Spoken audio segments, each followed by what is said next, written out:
আজকে থেকে এখন থেকে জামায়াতে ইসলামীর সাবেক ভারপ্রাপ্ত সেক্রেটারি জেনারেল জনাব ATM Azharul Islam is an innocent man. Bangladesh supreme কোর্টের আপিল বিভাগের পূর্ণাঙ্গ বেঞ্চ জনাব এটিএম আজহারুল ইসলাম সাহেবকে সকল অভিযোগ থেকে বেকসুর খালাস প্রদান করেছেন।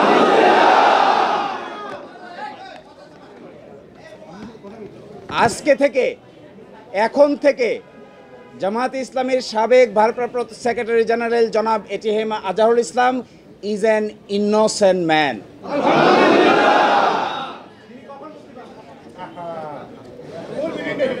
এই রায়ের মাধ্যমে আমরা মনে করি সত্য জয়ী হয়েছে, মিথ্যা পরাজিত হয়েছে। Truth prevailed and falsehood defeated. জামাতের এবং বিএনপির 6 জন শীর্ষস্থানীয় নেতৃবৃন্দকে মৃত্যুদণ্ড কার্যকর করা হয়েছে। 5 জন অন্ততপক্ষে 5 জন জেলেই কারাবরণ করেছেন, জেলেই মৃত্যুবরণ করেছেন। দুনিয়ার ইতিহাসে এটা নজিরবিহীন নির্যাতনের শামিল। ওয়ালটন টেলিভিশন মাত্র 25,490 টাকায় পাচ্ছেন গুগল টিভি। জনাব এটিএম আজহারুল ইসলাম সাহেব সৌভাগ্যবান, তিনি ন্যায় বিচার পেয়েছেন, আল্লাহ তাআলা তাকে বাঁচিয়ে রেখেছিলেন। তাই আমরা এটাও মনে করি এই রায়ের মাধ্যমে সিন্ডিকেটেড ইনজাস্টিসের অবসান হয়েছে। আমরা এটাও মনে করি এই রায় ঘোষণার মধ্য দিয়ে বাংলাদেশের আদালতের মর্যাদা সমুন্নত হয়েছে।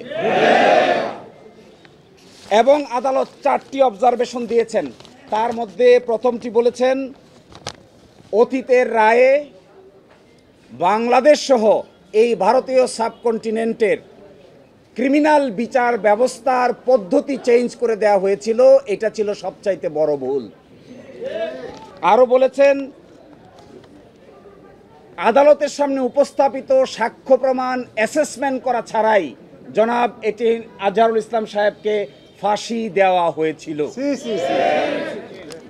এবং আরেকটি ইম্পর্টেন্ট কথা বলেছেন যে পৃথিবীর ইতিহাসে এটি একটি ট্র্যাভেস্টি অফ ট্রুথ, অর্থাৎ বিচারের নামে অবিচার।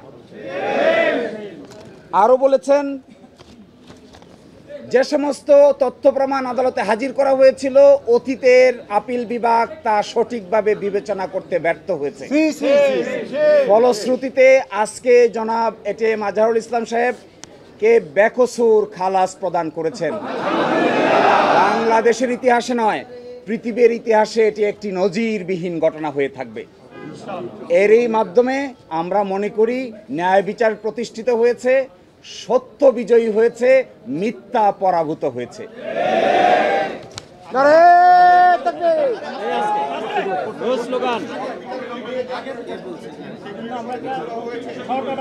জি, আমরা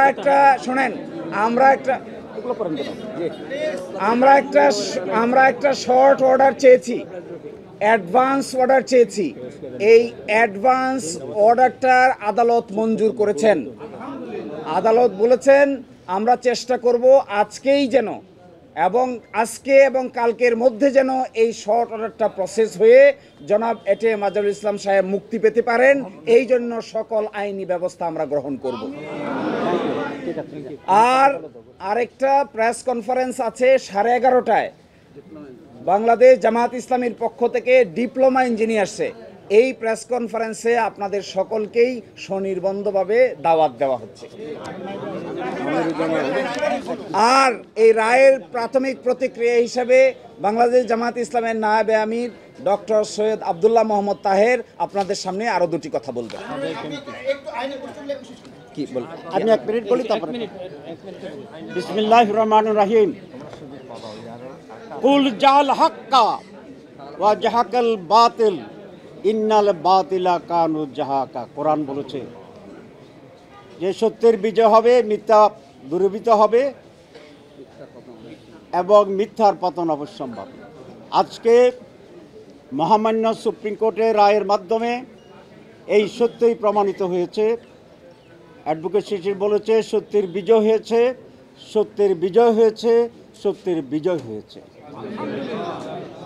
আজকে 11:30টায় ডিপ্লোমা ইঞ্জিনিয়ার্স ইনস্টিটিউটে সাংবাদিক সম্মেলন হবে। সেখানে আমাদের মহতরম আমির জামাত প্রেস কনফারেন্স অ্যাড্রেস করবেন। আমি সেই জন্য আর এখানে কথা বলতে চাই না। আমি কোর্টকে ধন্যবাদ জানাই এবং এই দেশবাসীদের প্রতি আমি ধন্যবাদ জানাই, কৃতজ্ঞতা জানাই। তাদের দীর্ঘ আন্দোলন সংগ্রামের একটি সুস্পষ্ট সুন্দর রেজাল্ট আজকে বেরিয়ে আসছে। আমি লয়ারদেরকেও ধন্যবাদ জানাই যারা দিনরাত পরিশ্রম করে এই মামলাটি লড়াই করেছেন এবং এটার একটা সত্য পরিণতি পর্যন্ত চূড়ান্ত পর্যায়ে কাজ করেছেন। আমি আপনার সাংবাদিকদেরকেও ধন্যবাদ জানাই। বিভিন্ন সময়ে এই মামলার বিভিন্ন নিউজ এবং এই প্রক্রিয়ায় আপনারা যে অংশগ্রহণ করেছেন, দেশবাসীকে অবহিত করেছেন, সেই জন্য সবাইকে ধন্যবাদ। আবারও আমাদের নেক্সট প্রেস কনফারেন্সের জন্য আপনাদের দাওয়াত। আসসালামু আলাইকুম।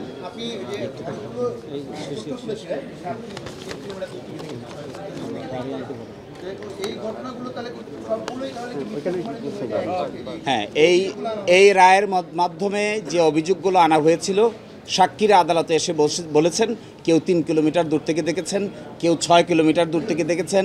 একজন সাক্ষীকে জিজ্ঞেস করা হয়েছিল যে আপনার সন্তানের নাম কি, সে তার ছেলের নাম বলতে পারে না, মেয়ের নাম বলতে পারে না, ওয়াইফের নাম বলতে পারে না, কিন্তু সে ঠিকই এটিএম আজহারুল ইসলামের নাম বলতে পারে। এই রায়ের মাধ্যমে এই আগের রায়ের যে সমস্ত ফাইন্ডিং ছিল, এই মিথ্যা সাক্ষ্যের উপর ভিত্তি করে যে সমস্ত সাজা দেওয়া হয়েছিল, সবই আজকে অসত্য প্রমাণিত হলো এবং তাকে বেকসুর খালাস প্রদান করা হলো। আপনাদের নেক্সট ওই কনফারেন্সে, আমাদের পরবর্তী প্রেস কনফারেন্সে আমির জামাত বিস্তারিতভাবে আপনাদেরকে ব্রিফ করবেন। আমরা এখানে এটা শেষ করে দিচ্ছি। বলে দিই, আমরা মনে করি এটাও আজকে এই সুযোগে এই কথা বলে দিতে চাই, আমরা মনে করি এই রায়, পূর্ণাঙ্গ রায় বের হয়ে যাওয়ার পর অতীতের রায় সম্পর্কে এই রায়ে অনেক অবজারভেশন থাকবে। আমরা মনে করি সরকারের উচিত হবে এই পূর্ণাঙ্গ রায় প্রকাশ হওয়ার পরে একটা রিভিউ বোর্ড গঠন করে অতীতের রায়গুলোকে পুনর্বিবেচনা করা, যেন মৃত্যু পরবর্তীতে হলেও যাদের সাথে অন্যায় করা হয়েছে, অবিচার করা হয়েছে, তাদের পরিবার, তাদের দল এবং এই দেশের মানুষ ন্যায় বিচার পেতে পারে।